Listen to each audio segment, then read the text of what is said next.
File 004, Gattaca, the film that predicted the genetic future? What if the most dangerous prediction in cinema was never about artificial intelligence, or surveillance, or the end of civilization? What if it was about us? For decades, science fiction warned us about machines taking control, governments watching our every move, or disasters capable of ending humanity. But in 1997, one film quietly proposed something far more unsettling. What if the future doesn't need to conquer humanity? What if humanity willingly redesigns itself? When Gattaca premiered, audiences believed they were watching a beautifully crafted dystopian drama about genetic engineering. Critics praised its elegant visuals, its emotional story, and its philosophical questions. Yet hidden beneath its minimalist aesthetic was something that few people fully recognized at the time. This wasn't simply a movie imagining scientific progress. It was investigating a future where a person's opportunities, career, relationships, and even identity could be shaped long before birth, determined not by character or determination, but by probabilities written inside their DNA. At first glance, that future felt impossibly distant. Today, genetic screening, DNA databases, personalized medicine, embryo selection, and powerful gene editing technologies have transformed many of those once fictional ideas into real scientific discussions. But here's where our investigation takes an unexpected turn. Because the deeper we looked into the production of Gattaca, the more we realized that its greatest prediction was never a specific invention. The real mystery was how a small group of filmmakers working in the late 1990s managed to anticipate ethical questions that scientists, governments, and bioethicists are still struggling to answer nearly 3 decades later. Was it extraordinary foresight? Was it careful scientific research? Or did the filmmakers uncover something much deeper about human nature itself? To answer that question, we first have to reopen a file that has remained quietly stored for almost 30 years. The forbidden origin of Project Gattaca. Before we unlock the first classified file, there's something important. Investigations like this don't survive because of massive studios or big productions. They survive because people who are genuinely curious choose to keep searching. So if you enjoy deep investigations into films that seem to reveal more with every passing year, take a moment to support this project. Leave a like. It helps these hidden files reach other investigators. Subscribe to Shadow Reel so you don't miss the next classified case we open. And I want to hear your opinion before we continue. Do you believe Gattaca simply imagined the future? Or did it expose something humanity was always destined to create? Leave your thoughts in the comments. Every theory becomes part of the investigation. Now, let's unlock the first classified file.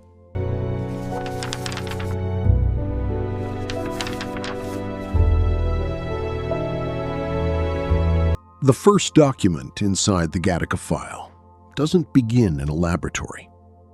It begins with a question. During the 1990s, writer and director Andrew Niccol became fascinated by a possibility that felt both exciting and unsettling. Technology had always changed the way people lived. But what would happen if science stopped improving our tools and started redesigning human beings themselves. That question became the foundation of Gattaca. Unlike most science fiction films of its time, Nichol deliberately avoided giant spaceships and futuristic cities. Instead, he imagined a world that looked almost identical to our own, where discrimination was no longer based on race or wealth, but on something hidden inside every cell: your DNA. The timing couldn't have been more remarkable. While the screenplay was being developed, the Human Genome Project was making rapid progress, and in 1996, the cloning of Dolly the sheep shocked the scientific community. Genetic engineering was no longer a distant fantasy. It was becoming a real possibility. Production began in 1996, with filming taking place primarily in California. Rather than building elaborate, futuristic sets, the filmmakers chose real locations with timeless architecture. The most iconic was the Marin County Civic Center in San Rafael, designed by Frank Lloyd Wright, whose clean lines and minimalist design helped create the unforgettable headquarters of the Gattaca Corporation. The cast brought that vision to life. Ethan Hawke played Vincent Freeman, a man refusing to accept the future written into his genes. Uma Thurman portrayed Irene Cassini, while Jude Law delivered a powerful performance as Jerome Eugene Morrill, a genetically superior man trapped by his own expectations. Supporting actors Alan Arkin, Lauren Dean, and Ernest Borgnine helped ground the story in believable human emotion. Released on October 24, 1997, Gattaca wasn't a major box office success, but over the years, something unexpected happened. The film slowly transformed into one of the most respected science fiction movies ever made. Not because it predicted a specific invention, but because it asked questions that society is only beginning to face today. And the deeper we investigated, the clearer it became that Gattaca's greatest secret wasn't hidden in its story. It was hidden in the science that inspired it. If this file made you see Gattaca differently, write potential over probability in the comments, because the next document reveals how fiction came dangerously close to reality.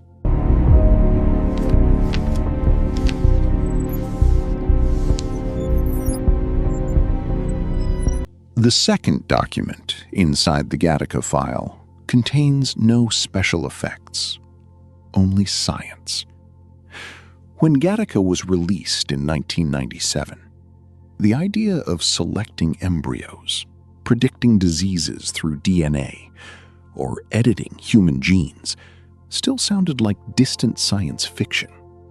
Most viewers saw those concepts as imaginative speculation, rather than an approaching reality. But history moved faster than almost anyone expected.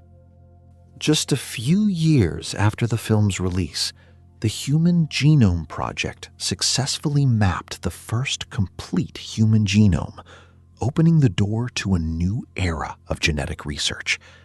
Scientists could now identify inherited conditions with increasing accuracy, while genetic testing gradually became available to ordinary people instead of remaining confined to research laboratories.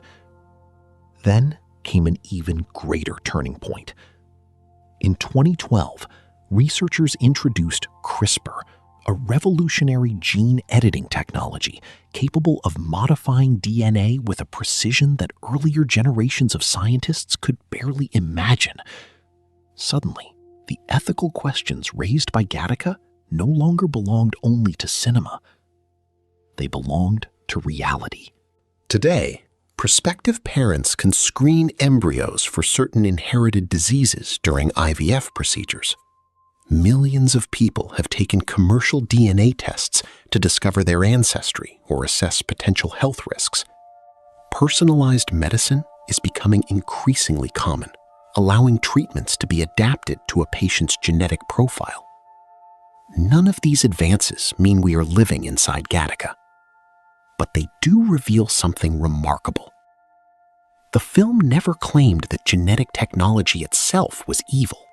Instead, it warned about something far more subtle: the temptation to allow biology to define human worth. That distinction changes everything. Because the greatest danger was never scientific progress. It was the possibility that society might confuse genetic probability with human destiny. Looking back, Andrew Niccol wasn't trying to predict the exact technologies we would invent. He was exploring the ethical crossroads we would eventually reach. And today, nearly 3 decades later, many of those crossroads are no longer theoretical. They are already part of conversations taking place in laboratories, hospitals, universities, and governments around the world. If that's true, then perhaps Gattaca wasn't trying to tell us what the future would look like. Perhaps it was asking whether we would recognize ourselves once we arrived there. If this document made you stop and think, write DNA is not destiny, because the final file contains the most disturbing discovery of the entire investigation.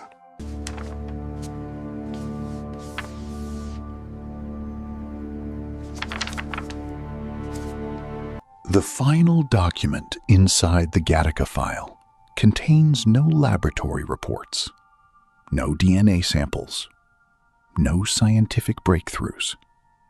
Only one question: what makes a human being valuable? That is the question Gattaca quietly leaves behind long after the credits end. The film was never truly about genetic engineering. It was about the invisible line separating potential from prediction. Vincent Freeman was told from the moment he was born exactly how far he would go.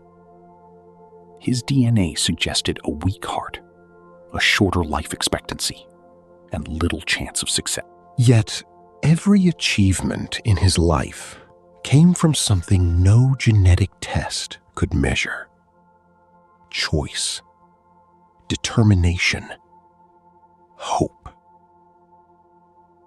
Nearly 30 years after the film's release, society has gained extraordinary knowledge about the human genome.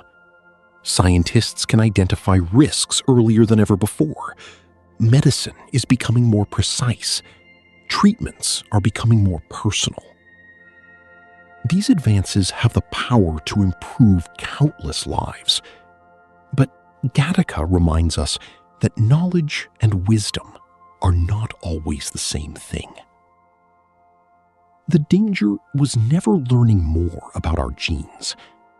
The danger was believing that a person's future could be reduced to a sequence of biological probabilities. Perhaps that is why the film feels even more relevant today than it did in 1997. Not because we have recreated the world of Gattaca, but because we continue moving toward decisions that require the same ethical questions the film asked decades ago. The deeper we investigated this file, the clearer one conclusion became. Gattaca never predicted the future with absolute precision. It predicted the conversation. And sometimes, predicting the questions humanity will one day have to answer is even more remarkable than predicting the technology itself. Maybe that is the true reason this quiet science fiction film has never disappeared. Its warning was never about genetics. It was about the temptation to judge a human being before they have the chance to become who they are. If this investigation changed the way you see Gattaca, right potential is stronger than prediction. Every comment becomes another page in this archive. This file is now closed, but the investigation is far from over. File 004, Gattaca. Status: closed. Next classified file: Network 1976.